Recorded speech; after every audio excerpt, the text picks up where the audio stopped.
claro que inclui mente. Claro, essa mente é um órgão criado por Deus para ser esclarecido pela palavra de Deus.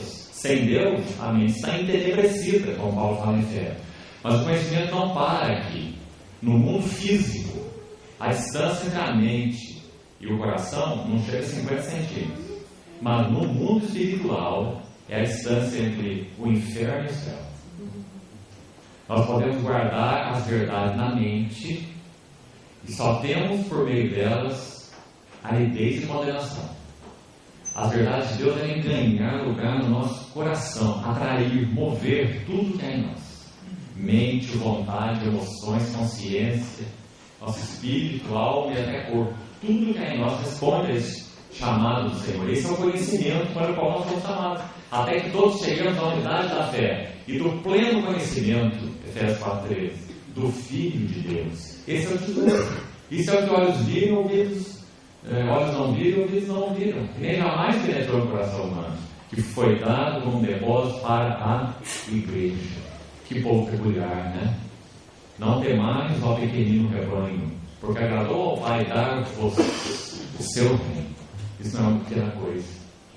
Irmão, que privilégio nós temos de sermos um povo de Deus, que conhece a Deus, depositários da verdade, a verdade, não uma verdade, não uma filosofia de vida, um estilo de vida, mas a verdade. Que privilégio nosso. Podemos crescer na graça e no pleno conhecimento do Senhor Jesus Cristo. Então, esse é o dispositivo usado no livro de Cantares. Conhecimento, que não é intelectual. O que tem de intelectual no livro de Cantares? Pouca coisa. Não é? Tem tudo de integral. É a noiva correndo atrás do noivo, o noivo que ama a noiva, e aquele progresso do amor. Desde o capítulo 1 até o amor maduro, no capítulo 8, como nós temos visto. Esse é o chamado do Senhor. Vamos entrar então um pouquinho mais nesse livro, Cantares. E vamos extrair então mais alguns princípios dessas necessidades do amor, dessas reivindicações do amor, pelo amor ser quem é. O amor é Cristo. Então, nesse processo de atração do Senhor para com as nossas almas, o amor faz reivindicações. Então, o que nós já vimos ontem? Capítulo 1, versículo 2. Nós vimos que o amor requer, clama, anseia por intimidade. Não há amor que não é íntimo. O amor é por natureza íntimo. E também nós teríamos aqui tempo para entrar nos detalhes, mas pense um pouquinho, só vou sugerir para você estudar. Capítulo 14, todo de João, capítulo 16, todo de João, sobre assuntos de intimidade.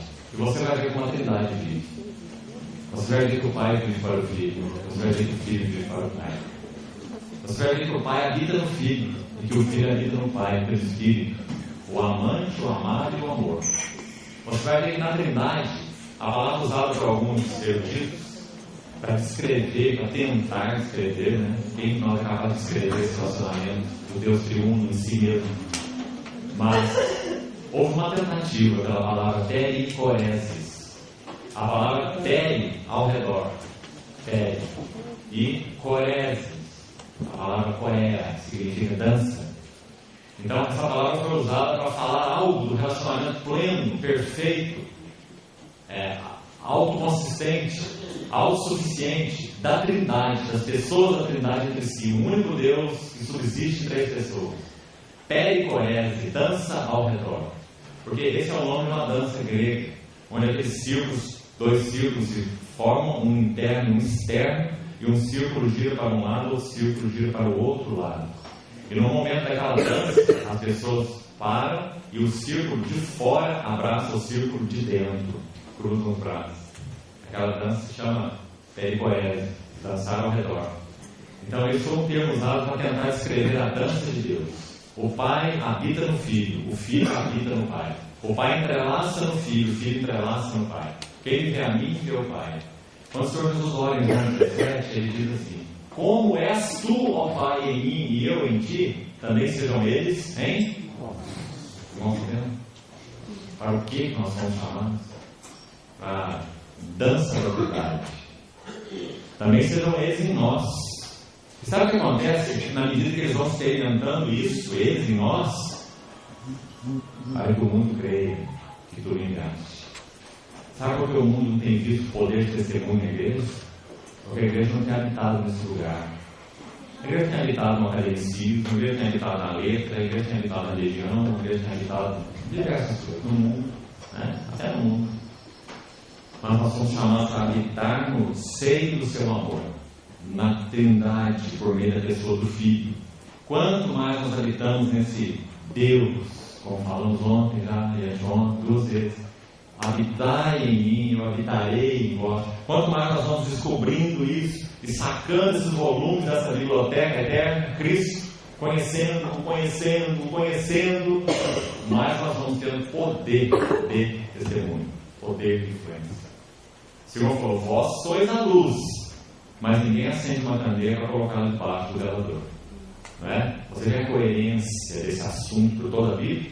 Onde você vai encontrar isso? O Senhor plantou uma vida em nós, incipiente, mas perfeita, eterna, vida de Cristo, mas essa vida é infante, como aquele bebê no manjedouro envolto em faixas. Ela tem que crescer até ser um homem maduro, perfeita varonilidade, diz Efésios, à medida da estatura da plenitude de Cristo, para que não sejamos mais como meninos, agitados de um lado para o outro, e correndo ao redor por todo o vento de doutrina. Qual que é a moda agora? A moda agora é cair do espírito, a moda agora é dente de ouro, agora a moda é isso. Não é quanta moda. Eu já tenho idade suficiente para ter visto muita moda dentro do meio do povo evangélico. Essas modas significam nada, aliás, significam muito. O diabo tentando agarrar nossas mãos para levar para a dança de roda dele. Vem cá, deixa eu distrair você aqui com um dentinho de ouro. Deixa eu distrair você aqui com cair no espírito. Deixa eu distrair suas emoções, seus sentimentos. Deixa eu elevar você. Não é? Essas coisas vêm acontecendo há muitos anos no seio da igreja. E condenando a igreja a ser uma creche espiritual. Porque Cristo é desfocado. Irmão, quando Cristo é desfocado, isso não é uma coisa pequena. Isso é uma grande coisa. Você pode focar o que for. Pode focar poder de Deus, pode focar anjo, pode focar misticismo, pode focar poder do Espírito, seja como forem os seus sinais e manifestações. Você está em perigo. Porque a verdadeira obra do Espírito não é espiritocêntrica. A verdadeira obra do Espírito é cristocêntrica. Porque o Senhor disse que Ele iria revelar da sua glória. Porque Ele ia receber o que era dele e nos ia te anunciar. Ele me glorificará. Porque Ele vai receber o que é meu e vou lá anunciar. Quando o servo de Abraão sai para aquela terra procurando uma esposa para Isaac, a Rebeca, ele não vai falar dele mesmo. Eu sou Eliezer, o grande servo de Abraão. Ele é um figura do Espírito Santo. Claramente, em Gênesis, o Eliezer vai lá para a terra estranha para falar de quem?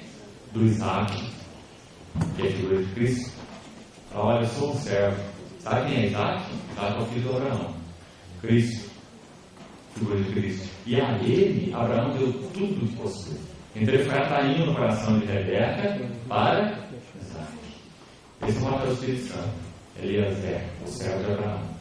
Então, irmãos, que nós não nos confundamos em um momento tão difícil que a igreja vive, tão confuso, tão distraído, mas que nós foquemos no amado de nossa alma, saibamos que a comunhão da nossa fé só se tornará eficiente na medida em que tivermos conhecimento e então experimental, vida, realidade espiritual de todo o bem que há em nós por causa de Cristo.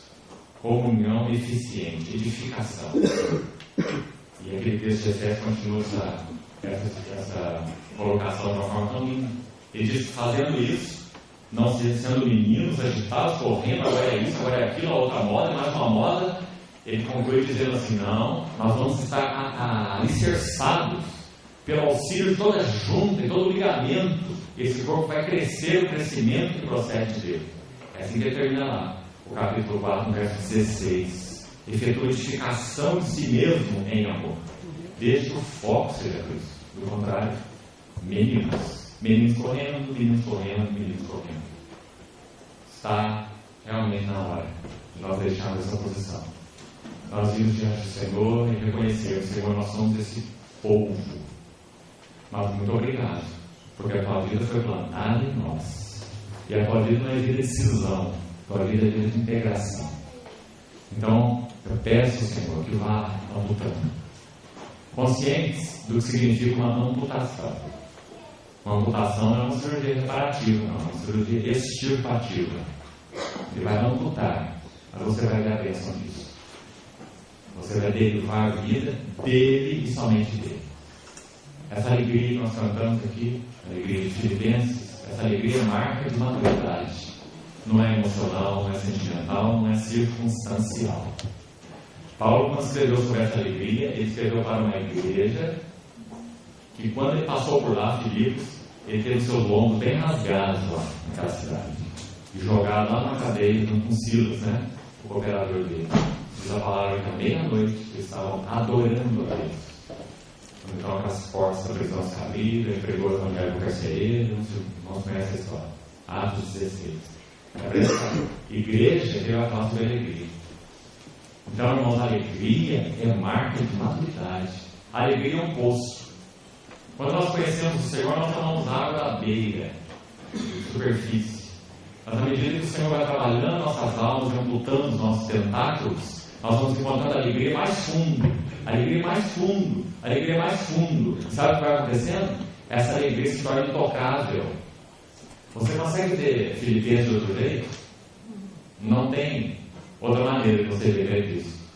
Paulo vai falando dessa alegria. Aí no capítulo 4 ele diz assim: eu aprendi. Abra lá, por favor. Filipenses 4:10. Ele diz: eu aprendi. Primeiro ele vai agradecer aos irmãos a oferta que ele recebeu, etc. Alegrei sobremaneira no Senhor. Ele começa assim, no versículo 10, né? Aí mais à frente ele vai dizer: digo isso não por causa da pobreza, porque eu aprendi. Filipenses 4:10 a 13. Olha essa expressão: eu aprendi. Nosso assunto esse final de semana tem sido discipulado.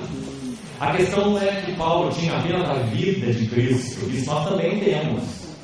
Mas talvez o grande diferencial da vida de Paulo para a nossa vida é o outro item da equação, né? A vida de Paulo foi uma vida discipulada. E vida mais disciplina é igual a caráter. Então ele diz: eu aprendi. Será que nós podemos dizer isso na nossa medida de aprendizado? Será que isso é uma verdade para nós? Nós estamos só com a vida, nós estamos só parados.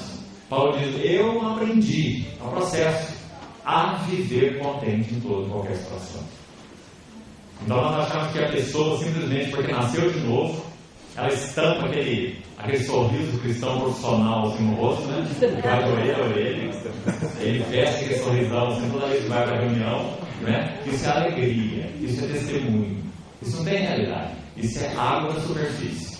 À medida que nós vamos passando por discipulado, amputação, todas as nossas fontes são em ti. Lembra? Isaías falando? Todas as nossas fontes são em ti. Não é fonte aqui, fonte lá, fonte lá, tanta fonte que nós somos esse polvo, né? Mas então, à medida que o Senhor vai resumindo, vai convertendo o nosso coração, todas as nossas fontes são em ti. Como nosso irmão leu aqui na introdução da manhã, nenhum dos seus planos pode ser frustrado. Irmão, quando é a integração, não importa isso aconteceu, aquilo aconteceu, nunca avalie a sua vida pelo que você ganha. Essa é uma grande tolice. Avalie a qualidade da sua vida espiritual pelo que você perde e não pelo que você ganha. Porque o Senhor Jesus se coloca no lugar daquilo que Ele leva à morte nas nossas vidas. Toda vez que Ele faz uma amputação, não nos deixa aleijados. O Senhor se coloca no lugar daquilo que Ele põe à morte nas nossas vidas. Irmão, há poucos dias nós ouvimos um testemunho de um irmão que nos relatou de um casal de irmãos nos Estados Unidos, que tinha uma filha, 9 anos. E essa filha estava na escola quando aquele alucinado coreano entrou atirando e matou diversas crianças, como nós soubemos aí alguns dias no noticiário. E lá estava a filha do nosso irmão, desse casal. E ela foi assassinada por aquele coreano. E isso aconteceu há pouco tempo. E esse irmão nos relatou que esse casal, há poucos dias, há poucas semanas atrás, disse o seguinte para esse irmão: irmão, nós estamos experimentando e entendendo muito bem que o nosso Senhor, nosso fiel Senhor, está obtendo fruto das nossas vidas mediante essa experiência que Ele nos conduziu a ter. Fruto das nossas vidas mediante essa experiência que Ele nos conduziu a ter. Isso foi o que nós entendemos no final do livro dele. Nenhum dos teus planos. Será que dá para chamar isso de teus planos? Sim. Sim. A não ser que você seja dualista. Você acha que existem dois deuses. Que um Deus é o Deus antagônico, que foi o responsável por essa tragédia. O Deus eterno, Deus do céu, não tem nada com isso. Ah, tem sim. Ele é o Pai das luzes, em quem não há variação nem sombra de mudança. Não há nada que fuja ao seu governo. Ele é 100% soberano. Porque se ele não é 100%, então ele não é soberano. Se ele perdeu 1% de terreno, ele não é totalmente soberano. E o Deus da Bíblia é totalmente soberano. Há dúvida quanto a isso? Nos nossos corações? Ele é 100% soberano. A gente diz, mas tem um propósito do inimigo, tem um propósito, tem. Mas o propósito do inimigo não é soberano. O propósito do inimigo é subalterno. Foi isso que aconteceu no livro de Jó, por exemplo. Essa é a grande lição de Jó. Quando você lê o início, o diabo vem e morre todos os filhos de Jó. O diabo vem, a saúde de Jó é tocada, ele fica lá em carne viva, raspando suas feridas com um caco de telha. É assim que você vê. No final ele diz assim: Senhor, nenhum dos teus planos pode ser frustrado. Esse é o Deus da Bíblia, totalmente soberano. A questão, irmãos, é que nós somos muito racionais. Nós ficamos achando que essa mente de formiga que nós temos é capaz de perscrutar esses planos, né? Então a tendência, como no livro de Jó, capítulo 3, é porque 6 porquês. Por que isso? Por que isso? Por que isso? Por quê? Até que o Senhor vai trabalhando nas nossas vidas, se colocando naquilo que Ele levou à morte nas nossas vidas, e vai se colocando mais em si mesmo, e vai se colocando mais em si mesmo, até que nós chegamos no capítulo 42. Agora eu te conheço, não de ouvir falar, mas agora os meus olhos te veem. Esse é o nosso Deus. E vamos dar um lugar mais seguro para nós habitar. Habitarmos fora dessas mãos é vermos as coisas só como infortúnios, tragédias, falta de sorte, né? Estar na hora errada, no lugar errado, como tantos dizem, é a visão do mundo. Não é? É a visão do mundo. Nosso Deus é totalmente soberano. E nenhum dos seus planos pode ser frustrado. Então, essa história é a história do livro de Cantares. Essa história de amor, essa história racional, essa história de atração, essa história do noivo se colocando cada vez mais para dentro dos afetos e do coração da noiva, e é isso que Deus está fazendo com as nossas vidas.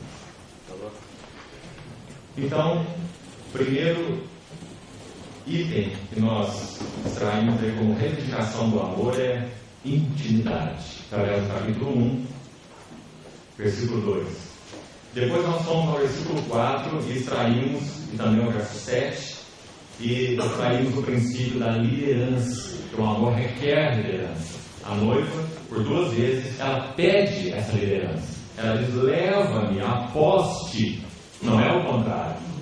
E depois no versículo 7 ela diz: diz-me, ó amado, onde apacenta o teu rebanho, para que eu não ande vagando. Então, muito claramente, a ideia da liderança está embutida no amor. O amor lidera.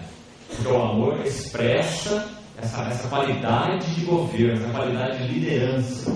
Aliás, a única liderança possível, aos olhos de Deus, é a liderança do amor. Foi o que o Senhor fez lá em João capítulo 13, e os seus servos entenderam que tipo de liderança o Senhor estava exercendo, quando Ele tirou suas vestes de cima, que fala da sua dignidade como homem, né? Suas vestes, sua túnica, e Ele se veste, Ele se amarra na sua cintura uma toalha, objeto do mais humilde serviço. Não era realizado nem por servos, tão baixo que era considerado esse tipo de serviço. Normalmente quem fazia era uma menina adolescente, uma escravazinha. Tão baixo que era esse serviço, nem o escravo queria fazer. Mandava lá a menina de 12, 13 anos fazer o serviço. Ela lavava os pés, aqueles pés sujos, mas não é a condição daqueles pés naquele tempo. Viajando por aquelas cidades, andando empoeiradas, e aquelas ruas todas sujas e contaminadas, né? Então a escravazinha, o Senhor toma essa atitude. Por isso que ele escandalizou Pedro. Né? Ou Pedro se escandalizou: Senhor, nunca lavarás os pés para mim. Né? Mas ele falou: Senhor, essa é sua liderança de serviço, sua liderança de amor. Depois nós vamos para o terceiro princípio, capítulo 2, versículo 15. Nós chamamos de purificação. O amor exige, o amor requer, é claro, purificação.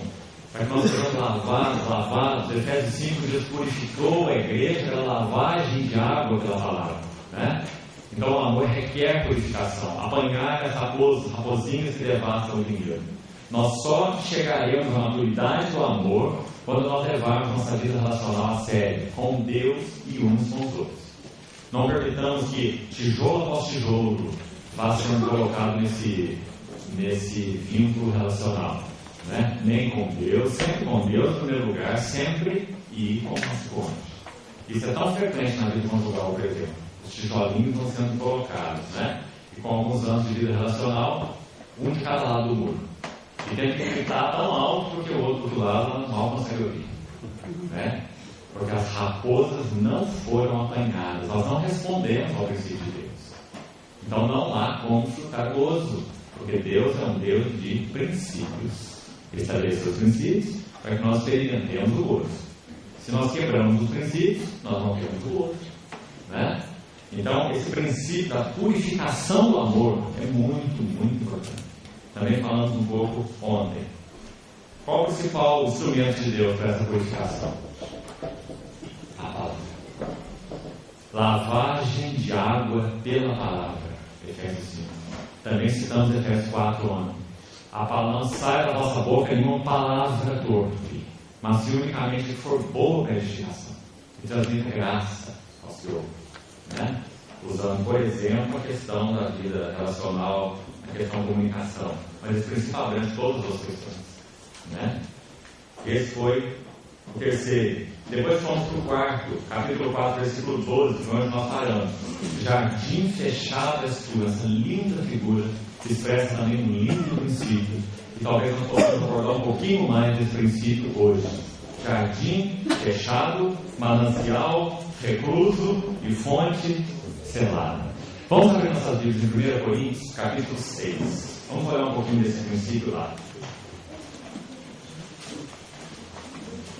E nós vamos tocar, ainda que sucintamente, também em termos de avaliação aí geral, né? Mais ou menos princípio mesmo, essa questão tão cara aos olhos de Deus, que é a vida sexual conjugal. Se há esse princípio lá em Cantares da exclusividade, é óbvio que isso implica em mais do que vida sexual. Essa exclusividade. Fala de exclusividade relacional. Você não tem essa relação com ninguém, é uma exclusividade emocional, é uma exclusividade intelectual, não é? Naquele relacionamento há toda essa exclusividade. Você não tem aí uma vida aberta, uma vida exposta a público, não é? Então a vida relacional conjugal ela requer uma exclusividade que envolve todas as áreas, não é? Espírito, alma e corpo, como nós falamos. Mas, então, embora ela seja abrangente, eu gostaria de tocar um pouco nesse lindo texto, 1 Coríntios 6, que penso eu poucas vezes é abordado, com o seu devido foco na questão sexual, que é o foco óbvio desse texto, para que nós vejamos a beleza do que Deus estabeleceu quando nos fez homens e mulheres. Quando Ele estabeleceu essa característica de complementaridade, não apenas no aspecto espiritual, não apenas no aspecto emocional, de alma, mas também no aspecto físico, relacional, sexual. Então vamos dar uma olhada nesse texto. 1 Coríntios 6, 12. Um pouquinho de comentário aqui a mais para os irmãos compreenderem. Corinto era uma cidade extremamente pagã.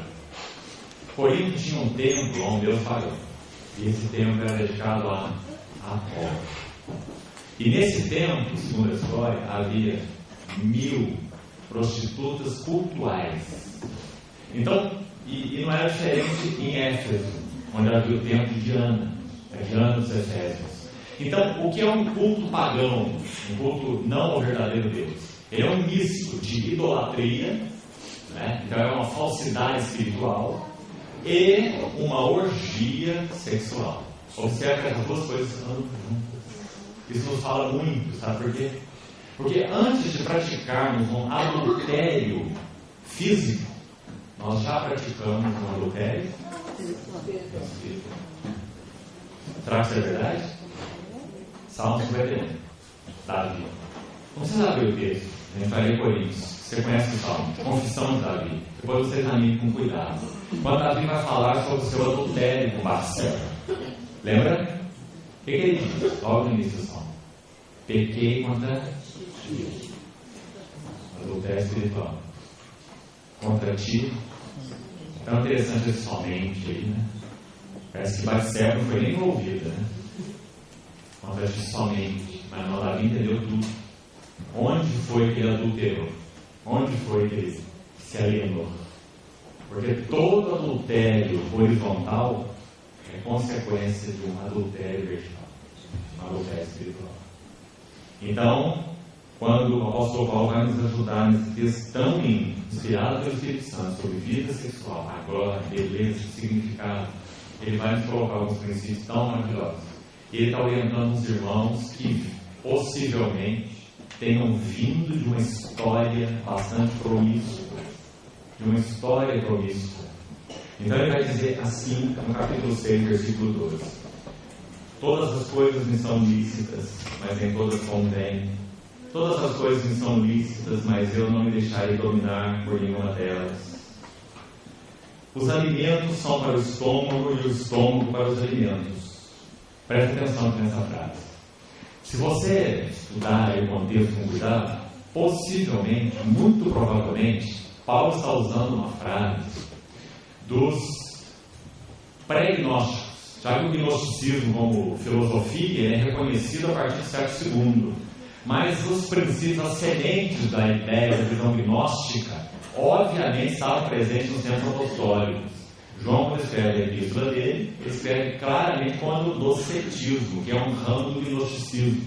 Quando ele fala que todos aqueles que negam que Jesus, o Verbo eterno, veio em carne, todos que negam, esses refletem o espírito do anticristo. Esse é o anticristo. Porque um dos ramos do gnosticismo dizia assim: a matéria é em si mesma má. Então é impossível que o Verbo, se ele é Deus, ele tenha se feito carne real.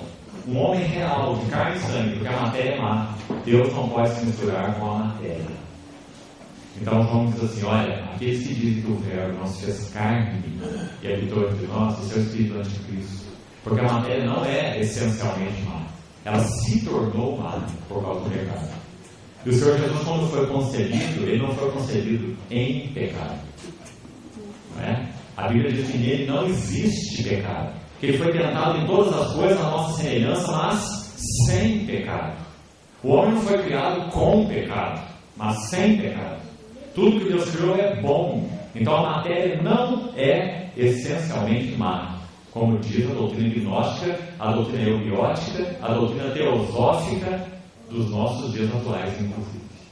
Essa teosofia que tem crescido tanto. Nada mais é do gnosticismo de 2 mil anos atrás. Uma nova roupagem. Então, Paulo possivelmente tem usado essa frase dos gnósticos lá da sua época, que diziam assim: não existem alimentos, não existe estômago. Para que serve estômago se não é para comer alimento? Para que existe alimento? Existiria alimento se não temos estômago. Então ele vai aplicar esse princípio agora à vida sexual. Ele vai dizer assim: Deus não fez seres. Deus não nos fez seres sexuais, então vivamos simplesmente a vida sexual, segundo os nossos apetites e desejos. O estômago é para os alimentos, o alimento é para o estômago. É assim que eles entendem. Então a doutrina gnóstica, você está compreendendo? A doutrina gnóstica abre precedente para 2 coisas. Ou você entende que a matéria seria inerentemente má, você precisa então torturar, mortificar o seu corpo para que o espírito, na visão dele, seja libertado. Então eles entendem que o corpo é um cárcere da alma. Essa expressão que eles usavam. Então, como é utilizado unir o meu corpo com ascetismo, com rigores, para que o espírito seja aperfeiçoado. Ou o contrário, se a matéria é inerentemente má, preste atenção, nada que eu fizer com o meu corpo afeta o meu espírito. Olha o erro, irmão. Olha quão ofensivo é isso ao Espírito Santo, que nos criou espírito, alma e corpo, como seres integrais. Nada que eu faço com o meu corpo afeta o meu espírito. Então eu posso viver totalmente entregue às paixões e prazeres, porque o meu espírito não será afetado. Essa é a visão de nós. Mas essa é a visão bíblica. Deus nos fez espírito, alma e corpo. Tudo que se processa no nosso espírito afeta a nossa alma, graças a Deus. Nossa mente pode ser edificada pela verdade espiritual. Nossa mente pode ser edificada pela comunhão espiritual. Porque tudo que se processa no Espírito, adoramos a Deus no Espírito, temos comunhão com Deus no Espírito, tudo isso é Espírito, porque Deus é Espírito. E os seus adoradores adoram em Espírito. E em verdade, mas não para aí. Tudo que se processa no nosso Espírito afeta a nossa alma. Graças a Deus. Tão grande salvação. Espírito, alma e corpo. Não apenas salvação. Então a nossa alma é edificada com a verdade, a nossa mente é renovada, transformada, como Romanos 12 diz, transformar pela renovação da vossa mente, isso é a alma, e agora Paulo vai entrar nesse terreno tão maravilhoso, corpo, dizendo que tudo que se processa no nosso espírito, na nossa alma, afeta o nosso corpo, e vice-versa. Tudo que processa no nosso corpo afeta o nosso espírito. Então, ele prossegue aí, versículo 13. Deus, porém, destruirá tanto estes como aquele. Em primeiro lugar, ele quer dizer, essas realidades são temporais. Há privilégio, há bênção, há gozo, mas é temporário. Primeira coisa importante de entender, é temporário. Não coloque o foco da sua vida aí, porque é temporário, é transitório. Deus destruirá tanto estes quanto aqueles. Continuando. Porém, o corpo não é para... Tão claro, né? O corpo não é para a impureza, mas para... Agora, irmão, vamos devagar. Vamos devagar com as escrituras. Primeira frase diz assim: o corpo não é para a impureza, mas o corpo físico mesmo. Não espiritualize, não mistifique. É literal. O corpo é para o Senhor. Agora, a outra frase. Você já pensou bem para a outra frase? E o Senhor para o corpo. O corpo para o Senhor significa, quando Ele nos comprou, Ele comprou o nosso corpo. Temos esse tesouro em vasos de barro. O Senhor colocou essa glória nesse vaso tão frágil. O corpo Ele comprou. Ele vai terminar o texto lá no final, que vai chegar lá, dizendo que esse corpo é para a sua glória. Ele diz assim: glorificai a Deus no vosso corpo. Então o corpo para o Senhor. Agora vamos pensar um pouquinho no inverso. Senhor é para o corpo. Sabe o que Paulo quer dizer? Paulo quer dizer que o Senhor é fonte de vida dos nossos corpos, em toda e qualquer situação. Quando os nossos corpos, na fragilidade que é característica deles, o mais forte dos corpos é frágil. Então, na fragilidade dos nossos corpos, nós podemos, como cristãos, experimentar o vigor, o fortalecimento de Deus. Paulo cita algumas experiências da sua vida missionária nesse sentido muito interessante. Ele fala que quando ele passou pela região da Acaia, ele viveu uma experiência tão desesperadora, que ele se desesperou da própria vida. Ele fala isso no capítulo 1 de 2 Coríntios. Para que ele aprendesse a crer no Deus que ressuscita os mortos. Desesperamos da própria vida. Então, o Senhor é para o corpo, é o outro lado da verdade. Tão maravilhoso. Você pode contar com isso. O Senhor é para o corpo. Se a sua vida é completamente entregue a Ele, o Senhor é para o corpo. Ele vai suprir você o suficiente, o necessário para que o seu corpo seja servo dentro dos seus planos e dos seus propósitos. Eu não estou dizendo servo de Deus, porque eu fico doente. Tanto no Velho quanto no Novo Testamento, Eliseu, o profeta de Deus, morreu de enfermidade. Eu não sei o que os teólogos da prosperidade fazem com esse texto. Porque Eliseu foi um dos maiores homens de Deus do Velho Testamento. Ele morreu doente. A Bíblia diz que Eliseu estava enfermo da enfermidade da qual ele haveria e morreu. Morreu de doença. Um profeta de Deus. Né? Então, isso aqui não dá base para a teologia da saúde, da prosperidade. Mas está dizendo que o Senhor é a vitalidade dos nossos corpos. Porque Ele é para o corpo, assim como o corpo é para Ele. Então, que lindo casamento nesse nível. Nós entendemos bem, o Senhor é para o Espírito, o Espírito é para o Senhor. Né? Mas não temos mais dificuldade de entender. O corpo é para o Senhor, o Senhor é para o corpo. Santidade do corpo. Consequentemente, santidade do sexo. Coisa mais maravilhosa. a visão de Deus sobre esse assunto, né? Vamos seguir então. Veja o verso 14. Deus ressuscitou ao Senhor Jesus. Corporalmente, não como que nós dizia. Ele era um fantasma, mas ele ressuscitou o Senhor Jesus. E também nos ressuscitará a nós pelo seu poder. Não sabeis que os vossos corpos... Se você grifar nesse pequeno texto de 12 a 20, você vai ver quantas vezes a palavra corpos é mencionada. Que é o foco aqui do assunto. Então, Deus ressuscitou o Senhor e nos ressuscitará. Não sabeis que os vossos corpos são membros de Cristo? De novo, nós temos facilidade de entender que em espírito nós somos membros de Cristo, né? Mas nós temos mais dificuldade de entender que o nosso corpo é membro de Cristo. Que verdade! Ela é elucidada com mais atenção em 1 Coríntios 15. Sabe por que quando o Senhor Jesus voltar, nossos corpos serão ressuscitados? Está aí a explicação. Então, claro, você quer saber por quê? Porque nossos corpos, esse aqui mesmo, é membro de Cristo. Então, na revelação da glória de Cristo, este corpo não ficará no pó, porque ele é membro de Cristo. Os irmãos estão vendo a dignidade do nosso corpo? Os irmãos estão vendo o que os espiritismos e outras doutrinas fazem, filosofias, ideias e doutrinas fazem com essa questão da reencarnação, essa concepção grega do termo, né? Ciclo. Nós temos que viver muitas vidas, o seu espírito ser iluminado. Isso é uma doutrina imoral. Ela torna o homem indigno. A sua vida não vale nada. Apenas está passando por você um espírito. Passou por outro, vai passar por outro, vai passar por mais outro. E eu ouvi uma vez um cálculo aí de um dos mestres na área espiritualista, dos espíritas, kardecista, dizendo que, segundo os cálculos deles, cada um de nós já passou por no mínimo 1000 encarnações. 1000 encarnações.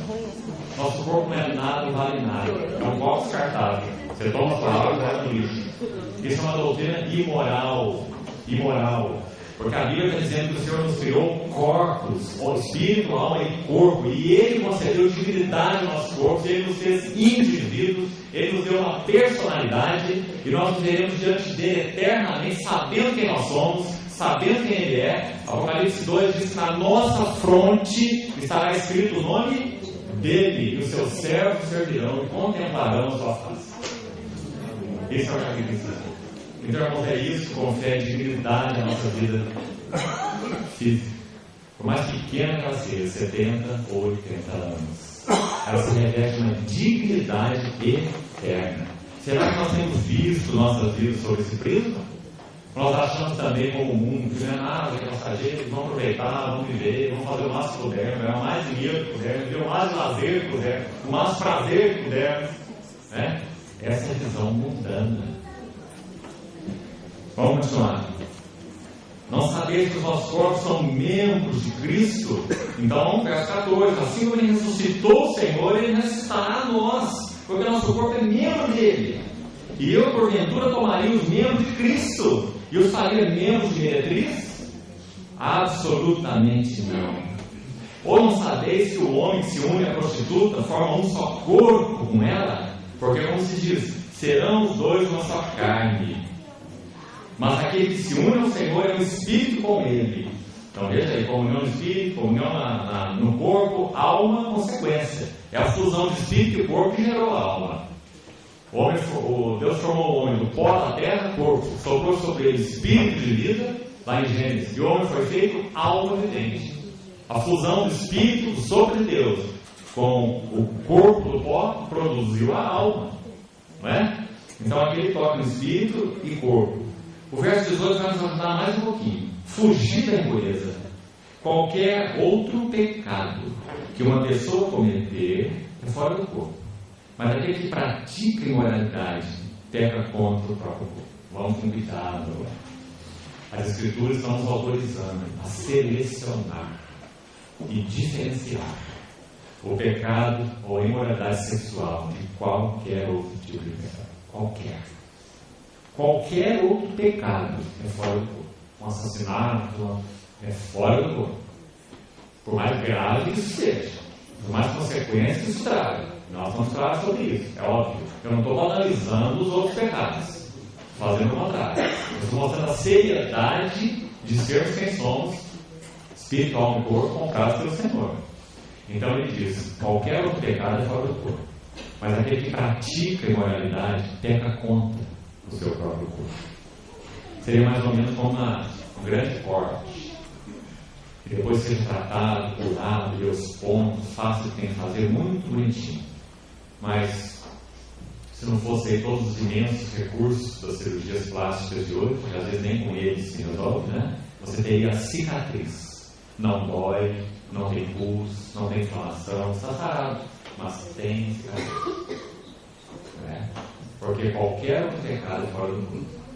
Mas aquele que pratica a moralidade peca contra o próprio corpo. Então é uma santidade da vida sexual. Por isso aquele clamor e cantar tão lindo. Jardim fechado, escuro, manancial recluso, selado. E agora eu queria colocar aqui, os irmãos então levem isso para a sua meditação. Quero colocar para os irmãos que, na minha maneira de ver, dentro desse texto e de outros textos, eu consigo extrair como sendo o significado mais maravilhoso do relacionamento físico e sexual na vida conjugal.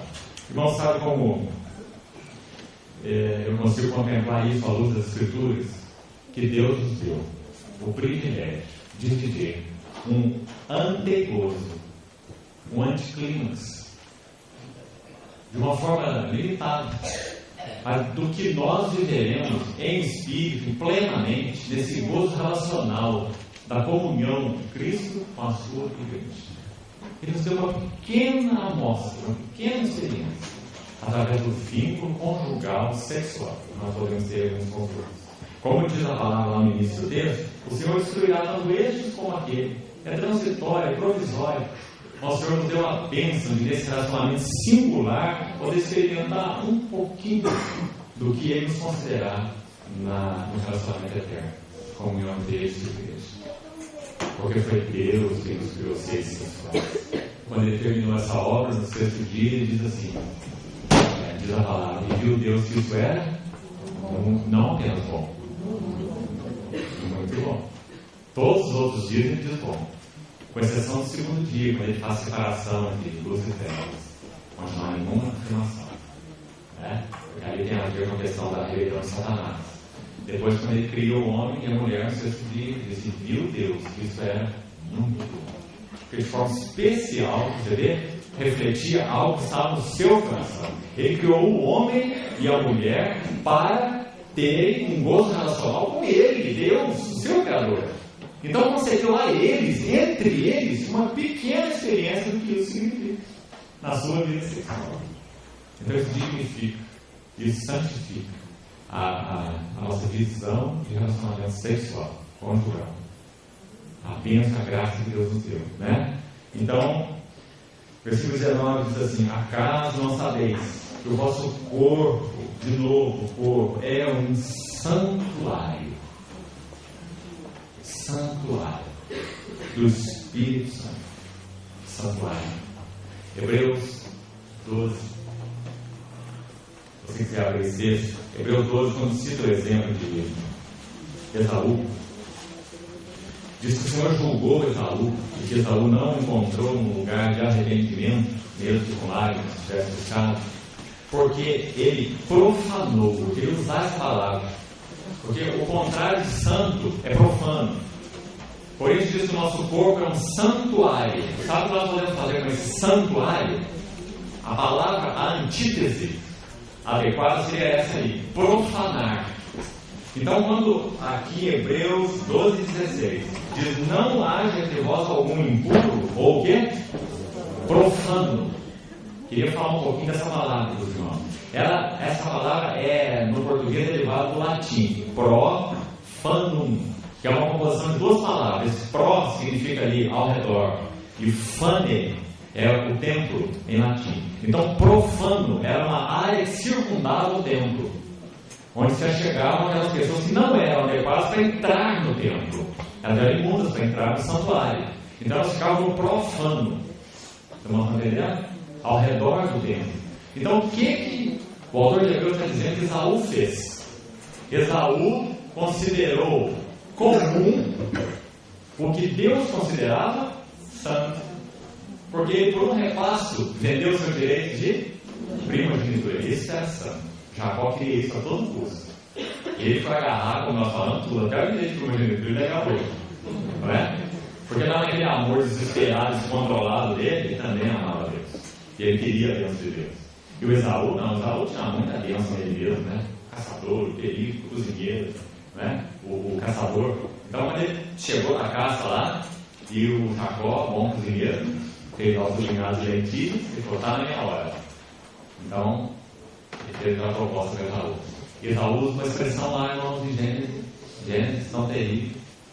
O Jacó chega com o cozinhado cheiroso para Esaú e propõe a troca. Eu te dou a minha comidinha se você me der o teu direito de uma genitura. Não é assim? Aí Esaú fala assim: de que me vale? De que me vale o direito de uma genitura? Se eu estou aqui morrendo de fome.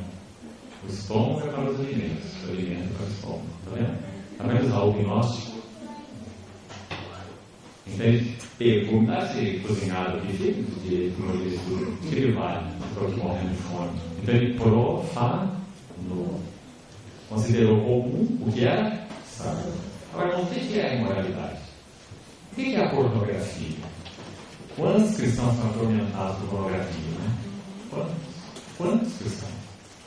Quantas pessoas, antes de conhecer o Senhor, estiveram expostos a imagens pornográficas? Nós temos visto isso há tantos anos, caminhando por nós. Quanta dificuldade de lidar com isso, né? Quantos relacionamentos conjugais estão enclausurados por causa de pornografia? Enclausurados. Não avançam, não desenvolvem. Por causa de fitas pornográficas, filmes pornográficos, revistas pornográficas, imagens pornográficas. E as pessoas, e aquela pessoa não consegue lidar com isso, e não procura ajuda, e não se abre com seu cônjuge. Isso gera uma indiferença, uma apatia, uma agressividade. Né? Quanto problema? O desejo do Senhor é que nós retornemos na visão da santidade do sexo. E sabendo que a palavra de Deus é capaz de purificar nossas mentes de toda essa coisa errada que, quem sabe, temos recebido na nossa história. E de tudo aquilo que talvez os nossos seres estejam sendo aí encorajados, tentados por diversos meios a então irmos lá, tentar beber dessa fonte barrenta, que não tem nada, que está completamente fora dos propósitos de Deus para a vida sexual. Acho que uma ilustração que nos ajudaria a entender o que o mundo tem feito com o sexo é a seguinte: duas pessoas são presenteadas com uma cadeira modelo francês, Louis XV. Aí um deles pega a cadeira e coloca na sua sala de lareira. É um lugar lá na sala especial, que é um mobílio, né? Vai mostrar para todo mundo chegar que ganhou a cadeira do Louis XV. Né? Então ela fica lá. E na primeira noite, acende a lareira, pega o livro e assenta lá na sua cadeira. Cadeira cara, né? Ele vai ler o seu livro lá, frente à lareira. Ele está desfrutando aquela mobília valiosa. Aí o outro ganhou a mesma cadeira. Aí ele leva para a casa dele, mas essa cadeira não está combinando com nada que eu tenho. Olha você fala, olha que está difícil, não vai dar certo aqui, não está ordenando. Aí ele começa a desmontar a cadeira. Vai desmontando a cadeira. Aí ele vai jogando a madeira na lareira, queimando a madeira no fogo. É isso que o mundo tem feito com o sexo. Tem jogado a madeira no fogo. Só, irmão, através de um retorno às Escrituras, nós podemos retomar a visão bíblica de sexo. Do contrário, nós estamos queimando o precioso no fogo. Queimando o precioso no fogo. Foi o que estava feito. Vamos voltar lá no livro de Cantares. Vamos buscar mais um princípio. Senhor, ajude os irmãos a meditarem mais, para que possam compreender mais a respeito desse assunto da exclusividade, esse princípio da exclusividade. Vamos passar para o quinto, então. Quinto princípio. Capítulo 4, verso 16.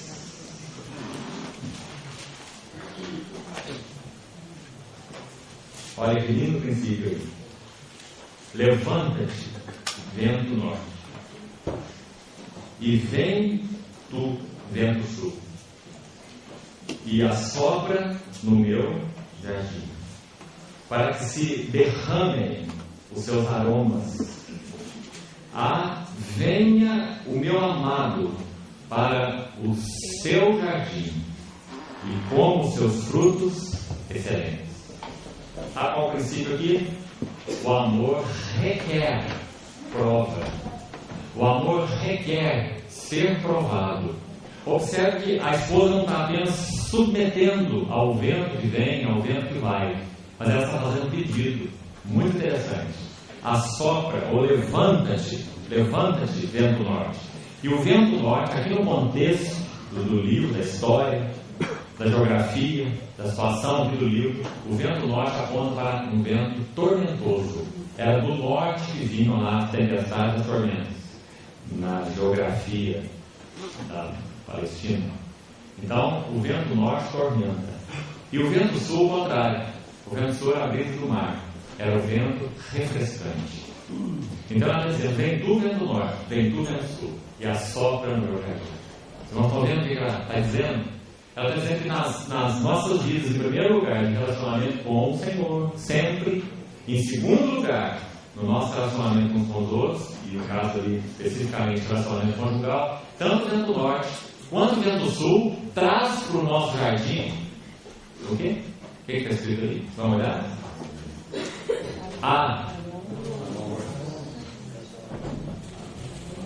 O aroma ainda é uma expressão. O aroma é uma expressão. O aroma é abstrato. Amado. Essa é a figura central. Vem o meu amado. Mas primeiro ela fala, levanta o vento norte, tormentoso, sopra o vento sul. Vem o meu amado. Está vendo? Significa que o nosso relacionamento com Ele, esse Senhor, o nosso noivo, seja com o vento norte, seja com o vento sul, o propósito é o mesmo. Irmão, porque o vento norte pode nos afastar dele. Porque sofrimento não aperfeiçoa ninguém. Há pessoas que quanto mais sofrem, mais amargas se tornam, mais queixosas e mais murmurantes. Mas na medida em que o vento norte sopra com o foco no amado, então o amado vem do seu jardim, pelo vento norte. Assim como o casal que perdeu a filhazinha de 9 anos, em outras palavras, estava confessando exatamente isso. Que o amado estava vindo do seu jardim, por meio desse vento norte tão tormentoso, que levou sua filhinha de 9 anos. E depois ele diz, levanta vento sul e assopra no meu jardim. O vento sul também pode nos distrair do amado, porque o vento sul é o vento do refrigério. É o vento da alegria, da paz, do descanso, do tá tudo bem. Isso também nos distrai. Mas quando o relacionamento é focado, tanto o vento norte quanto o vento sul traz o amado para o seu jardim. Porque o relacionamento com o amado não depende nem do vento norte, nem do vento sul. Os dois refletem os aromas. Muito interessante. Então, ser provado é uma característica, uma requisição do amor. O amor para que cresça tem que ser provado. O amor para que amadureça tem que ser provado. O amor para que nos traga o seu significado mais essencial, mais puro, tem que ser provado. O princípio de Jeremias 48:11 que eu citei. O vinho mudado de vasilha em vasilha, para que o seu sabor seja alterado. Então, um lindo princípio também embutido aqui, nesse clamor da esposa: levanta-te, veja só, levanta-te, vem tu, assopra. E depois ela termina: venha o meu amado. Que linda relação entre esses dois assuntos. Irmão, abra sua Bíblia no livro de 2 Coríntios. Deixa eu mostrar para os irmãos uma ilustração bíblica muito clara desse vento norte tormentoso nas nossas vidas. 2 Coríntios capítulo 1, versículo 3.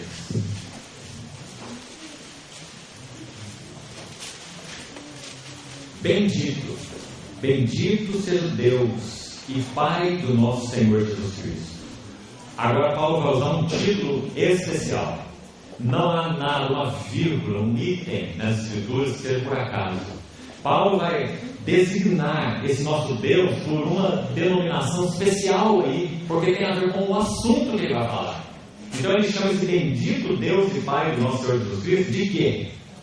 De Pai de misericórdia e de Deus de toda consolação. Olha, ele não usa isso em lugar nenhum. Ele só usa essa designação aqui nesse lugar. É por causa do que ele vai falar. Ele vai falar do vento norte, do tormentoso. Vamos ler? É Ele quem? É Ele. Venha o meu amado para o seu jardim. É Ele que nos conforta em toda a nossa tribulação. Vento norte. Qual o propósito? Para podermos consolar aos que estiverem em qualquer angústia. Irmão, nada na nossa vida é vivida para nós. Assim como temos entendido que o nosso relacionamento conjugal não é para nós, nosso relacionamento conjugal é para Ele. Da mesma maneira, as nossas tribulações não são para nós, elas operam em nós, formam em nós que estamos focados no Senhor, formam em nós o caráter de Cristo, mas elas cumprem um propósito extra. E esse propósito qual é? O consolo, a salvação, a edificação de outros. Sabe o que é um cristão? O cristão não é um médico que cura. O cristão é um ferido que cura. Sempre na vida cristã é um ferido que cura. Para podermos consolar os que estiverem em qualquer angústia, como? Com a consolação que nós mesmos somos consolados ou contemplados. A mensagem que você acabou de assistir faz parte do Ministério de Comunicação Palavra da Cruz. Temos um grande acervo de estudos bíblicos em áudio e vídeo. Distribuímos também, gratuitamente, o jornal mensal Palavra da Cruz. Entre em contato conosco pelo fone fax 0 operadora 43 3322 3037 ou pelo e-mail com@palavradacruz.com.br. Visite-nos também pelo site www.palavradacruz.com.br. Graça e paz. Vento sul. Somos atribulados, se somos confortados. Vento norte, atribula. Vento sul, conforta. Verso 7. A nossa esperança a respeito de vós está firme, sabendo que como sois participantes dos sofrimentos, assim também sereis da consolação. Porque não queremos, irmãos, que ignoreis a natureza da tribulação que nos sobreveio na Ásia, porquanto foi acima das nossas forças, a ponto de desesperarmos da própria vida. Contudo, já em nós mesmos tivemos a sentença de morte, para que não confiamos em nós, e sim no Deus que ressuscita os mortos. Não há outra maneira de conhecer esse Deus. Não é intelectual. É por esse caminho discipulado. O Deus que ressuscita os mortos. Irmãos, de certa maneira, essa frase reflete o nosso conhecimento mais elevado de Deus. O máximo que podemos conhecer de Deus é dentro dessa verdade. Romanos 4 diz que Abraão conheceu Deus assim. Lá na sua fragilidade, na sua impotência, velhinho, a sua esposa também já idosa, estéril, incapaz lá de tendo já o seu corpo amortecido, é o que diz Hebreu, né? Ele aprendeu a crer no Deus que ressuscita os mortos, a mesma expressão, e que chama à existência coisas que não existem. Né? Isso é conhecido através da experiência, e não da intelectualidade, né? Do caminho discipulado. Então, esse é o significado do amor ter que ser provado. Não é porque Deus quer brincar conosco. Jó se confundiu com isso. Há alguns versículos no livro de Jó impressionantes. Ele chega a sugerir que Deus era sarcástico. Ele diz assim: tu és como um caçador que fica ali na moita, à espreita, quando a caça passa, ele atira. Assim os seus olhos foram colocados sobre mim. Quando eu passei, o Senhor lançou o dardo. Né? Um sadista cósmico. Jó chegou a ver Deus assim, né? Mas até que ele foi mudado, foi sendo mudado de vazio em vazio, e chegou à conclusão que o nosso irmão leu aqui pela manhã, na introdução da manhã. É isso que ele quer fazer conosco. Não é sábio, não tem prazer no sofrimento. Nenhum pai que ame com o mínimo de amor tem prazer em surrar seu filho, né? De jeito nenhum. Agora, o nosso pai é o pai das luzes, que não há variação nem sombra de mudança. Ele não tem prazer nem mesmo no nosso sofrer, nas nossas tribulações. Ele tem que fazer o que está sendo formado. Disciplina para aproveitamento, para que sejam participantes da sua santidade. Né? Então, essa é a ideia ali do quinto princípio. Vamos voltar lá. Nós temos mais dois últimos. Sexto princípio. Muito também interessante, precioso nesse livro. Queria mostrar para os irmãos esse princípio correndo pelo livro. Capítulo 2, verso 16. Vamos abrir rapidamente. Capítulo 2, verso 16. Esse princípio seria o pertencimento. Vamos chamar de pertencimento. O amor requer pertencimento. Então, o capítulo 2, verso 16, a noiva, com amor imaturo, ainda é o capítulo 2, ela diz assim, ó, qual a frase aí? O meu amado é meu e eu sou dele. Quem é o foco aqui? É ela, claro. Ela fala, meu amado é meu e eu sou dele. É o foco. Veja o amor imaturo. Já tem um tanto de maravilhoso aí. Tem a noiva, tem o noivo, há uma relação pessoal, ela sabe que pertence a ele, como nós. Nossa relação infantil com o Senhor, inicial. E somos muito gratos por isso. Ele é nosso, Filho de Deus, testifica o nosso Espírito, nós somos filhos de Deus, pertencimento. Mas há muito mais. O Senhor então vai nos mudando. Vamos avançar. Olha lá no capítulo 6, versículo 3. Observe o detalhe. O foco mudou. Agora o foco não está na noiva. Agora o foco está no noivo. Agora ele diz assim: eu sou do meu amado. Começou o contrário. Está vendo? Eu sou do meu amado. E o meu amado é meu. Então agora você entra ele. Né? Ele é o proprietário. Eu sou do meu amado. Olha lá para ele. Ele que me possui. Não sou eu que possuo ele. Né? Mas ainda não terminou. Capítulo 7, versículo 10. Mil versículos dentro desse livro. 7, 10. Diz assim: eu sou do meu amado. De novo, o foco está nele. Né? Ela está avançando. E agora? Veja que agora ela nem mesmo aborda a questão da propriedade dela. Não é como ela fez da outra vez, dizendo: meu amado é meu, embora isso seja uma realidade. Mas o foco está totalmente nele. Então ela diz: eu sou do meu amado. E ele, olha lá, ela não está voltando para ela, o foco, ela continua nele. E ele tem em mim o seu contentamento. Há uma outra versão aí que diz: e ele tem saudade de mim. Né? A ideia é a primeira que eu coloquei, mais específica. Eu sou do meu amado e ele tem em mim seu prazer, seu contentamento. O foco é todo ele. Irmãos, é isso que o Senhor tem feito nas nossas vidas relacionadas com ele. Ele é tudo que nós possuímos. Você já ouviu, já leu alguma coisa da biografia do irmão Watchman Nee? Algum irmão já leu, conhece alguma coisa?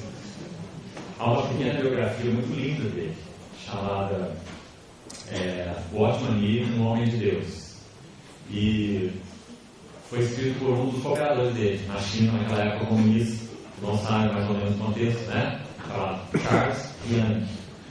E, irmão, existe uma carta naquele livro que o Watchman Nee mandou para sua irmã, já com quase 20 anos na prisão. Ele tinha quase 1,80 m de altura, estava pesando 40 e poucos quilos. Quase 20 anos naquela prisão comunista. E o sistema comunista filtrava a correspondência de saída e de entrada na prisão. Você não podia usar o nome de Deus. Né? Porque Deus é o sistema comunista. Então, ele foi escrever uma carta agradecendo a sua irmã pelos donativos que tinha recebido dela na prisão. Então, ele escreve, na verdade, um pequeno bilhete, algumas linhas. Esse irmão, então, traduz esse bilhete nesse livro. E quando ele termina o bilhete agradecendo a sua irmã, dizendo a sua irmã que não se preocupasse com ele, a última frase nesse bilhete do nosso irmão Watchman Nee, ele diz assim: conservo a minha alegria. Ele trocou a palavra Deus, que era possível que ele usasse, sua correspondência seria barrada, pela palavra alegria. Foi a palavra que ele escolheu. Porque, irmãos, na palavra de Deus, na experiência cristã, alegria é marca de uma autoridade. Um homem 20 anos trancado em uma prisão, gelado, que teve tuberculose lá dentro, ele foi preservado pelo Senhor, ele pregou o seu carcereiro, seu carcereiro se converteu. O Senhor usando como usou a vida do apóstolo Paulo, naquela prisão, naquela masmorra. E no final da sua vida, ele então usa essa palavra como substituindo o nome de Deus quando ele vai escrever para a sua irmã. Porque a alegria não tem nada a ver com pessoas, com circunstâncias, com bem ou com mal. A alegria é uma pessoa. Então, quando ele diz eu conservo a minha alegria, ele está dizendo eu permaneço em Deus. Eu permaneço em Deus. Conservo a minha alegria. Você não consegue ler Filipenses de outra maneira. Alegrai-vos sempre no Senhor. E mostra onde está a alegria. Ela não é circunstancial. E se você não reparou, repare que a palavra tristeza aparece muitas vezes em Filipenses. A palavra alegria é o foco, mas a palavra tristeza aparece muitas vezes. Paulo diz, por exemplo, que Epafrodito adoeceu, cita no capítulo 2, e que o Senhor livrou Epafrodito da morte para que Paulo não tivesse tristeza sobre tristeza. Então, se você reparar, há um contexto, pano de fundo ali em Filipenses, bastante triste, mas o tema da carta, a nota da carta é a alegria. Exatamente o que Paulo diz, a alegria no Senhor. Ele é a alegria.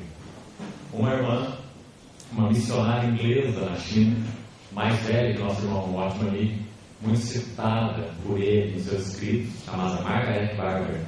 Essa irmã auxiliou muito na sua jornada, e ele jovem e ela mais velha no Senhor, missionária lá na China nessa época,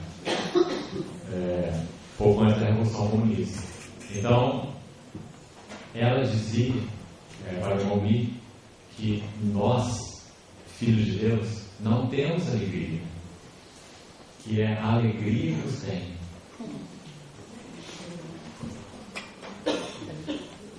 Quanto, irmãos, o Senhor vai precisar trabalhar nas nossas vidas para nós compreendermos isso? É completamente diferente, né? Eu ter alegria ou a alegria me ter em si. Né? Essa é a visão de Paulo em Filipenses. E esse é o propósito de Deus na nossa jornada com Ele. Eu sou o meu amado, e o meu amado tem em mim o seu prazer, o seu contentamento, a sua alegria. O último item, então, nós vamos compartilhar para terminarmos. Capítulo 7, versículo 13. Capítulo 7, versículo 13. Último princípio, sétimo princípio. O amor exige, o amor anseia, o amor requer maturidade. Maturidade. Se intimidade é o primeiro princípio, maturidade é o último princípio. Porque não sabe uma coisa que o amor odeia. O amor odeia permanecer com estática. O amor odeia estática. O amor é dinâmico. O amor tem uma ânsia por crescer, crescer, crescer e por tornar-se mais fundo, mais belo, mais fundo. Esse é o anseio do amor, o clamor do amor. Agora observe que coisa linda esse capítulo 7, versículo 13. De novo é uma expressão da esposa. E ela diz assim, versículo 13. Vamos ver o verso 12, para termos um pouco mais do contexto. Levantemo-nos cedo de manhã para ir para onde? Está aí a alegria de novo. Está aí o gozo de novo. Está aí a alegria de novo. Para ir às vinhas. Vejamos se florescem as vides, se abre a flor, se já brotam as romeiras. Dar-te-ei ali o meu amor. Agora vamos ver o tipo de amor. Verso 13. As mandrágoras exalam o seu perfume, e as nossas portas há toda sorte de excelentes frutos. Agora, não perca o detalhe. Novos e graças a Deus. Esse é o amor que desenvolve. Esse é o crescimento da vida relacional. Sabe, irmãos, quando nós consideramos a vida conjugal descartável, é isso que nós perdemos. Aquelas lições duramente conquistadas do amor, que fazem com que as nossas portas estejam frutos novos e velhos. E que ela fala assim, eu os reservei Ó meu amor. Maturidade. O amor requer maturidade, clama por maturidade, ele é dinâmico, ele tem um anseio de se tornar mais forte, mais profundo e mais belo, porque isso é característica do nosso Deus, a nossa relação conosco, né? Então, maturidade. Agora, exemplificando um pouquinho mais desse amor maduro, capítulo 8, versículo 6, ainda dentro desse último princípio. O que significa o amor maduro? Põe como selo. Outra figura linda desse livro. Selo. Se você sela uma carta, você vai tirar o selo, é complicado. Se for bem selado. Você vai arrancar um pedaço do papel. Você não vai conseguir manter a integridade, ou do selo ou do papel. Na verdade, nenhum dos dois. Né? Você vai arrancar, porque foi selado. Esse é amor maduro. Não há nenhum tipo de selo numa vida conjugal nova. Há uma aliança, graças a Deus. Há um compromisso, há uma visão, há um entendimento. Mas há toda uma jornada que só pode ser conquistada por quem anda nela. Então, selo é uma característica de amor maduro. Então ele diz: põe como selo sobre o teu braço. Como selo sobre o teu braço. Porque o amor é mais forte, ou é forte como a morte, e duro como a sepultura, o ciúme, que fala dessa exclusividade, né? Ciúme, que tem esse sentido, não é esse ciúme da carne, essa aliança, essa exclusividade, esse zelo, né? Santo que o Senhor tem para a sua noiva. E as suas brasas são brasas de fogo, são veementes lavareiros. E ainda elucidando um pouquinho mais desse princípio, eu vou concluir no verso 14, o último desse livro. Veja só, irmão, veja só como que começa a Cantares: beija-me com os beijos da tua boca, intimidade, o primeiro princípio. Olha como que termina Cantares: maturidade, como vimos, frutos novos e leves. E olha qual o clamor da maturidade, do amor maduro. Qual é o clamor do amor maduro? O último verso: vem depressa a madura. Será que você vai falar alguma coisa? Qual é o clamor da igreja que tem sido focado no ser amado? Esse é tudo, cara. Maranata. Ora, vem, Senhor Jesus. Porque nós sabemos que por mais que possamos desfrutar alegria, beleza, gozo, prazer, é tudo transitório. Naquele dia nós o veremos face a face. Veja que grande amor nos tem concedido o Pai, a ponto de sermos chamados filhos de Deus. E de fato nós somos filhos de Deus. Já, por essa razão, o mundo não nos conhece, porque nós não conheceu Ele mesmo. Mas agora nós somos filhos de Deus, mas ainda não se manifestou o que havemos de ser. Mas quando Ele se manifestar, nós seremos semelhantes a Ele, porque havemos de Deus como Ele é. Esse é o clamor do amor. O clamor do amor requer semelhança, e a maturidade traz semelhança, graças a Deus. E nossa vida conjugal não estiver focada no relacionamento com o nosso amado, nós não temos nada para dar um para o outro. Nós temos que roubar um do outro. Nós não temos nada para dar um para o outro. O Senhor nos ajude, o Senhor nos encoraje no nosso relacionamento com Ele e nos com todos. Amém. Vamos orar.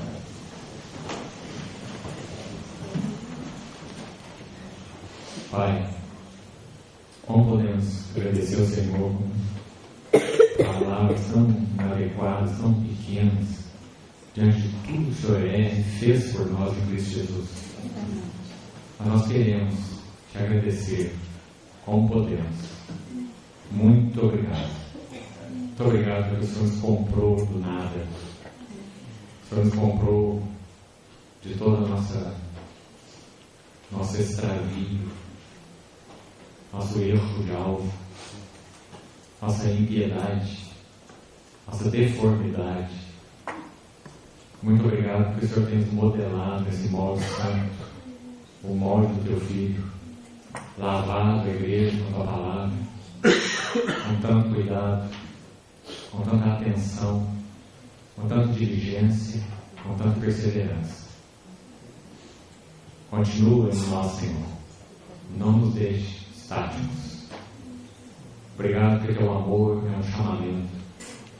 o amor é dinâmico. Pedimos ao Senhor que atraia todo o nosso coração para Ti, Senhor. Conquista terreno na nossa vida. Torna-nos semelhantes a Ti. Nos ajuda a viver essa nossa pequena vida, sendo um testemunho do Teu grande amor. Conquista-nos de todo para Ti. Revela em nós algo mais da Tua beleza, da Tua glória, para que o Senhor se satisfaça, para que nós nos satisfaçamos e para que o mundo creia que Tu és quem és. De todo o coração, agradeço, Senhor, pela alegria e o privilégio de estar junto com esses irmãos nesse final de semana, pela comunhão em Cristo Jesus. Muito obrigado, muito obrigado pela beleza da Tua igreja, pelo lugar de refúgio que é a Tua igreja, por pertencermos a Ti e pertencermos uns aos outros. Agradecemos de todo o coração, em nome de Jesus. Amém.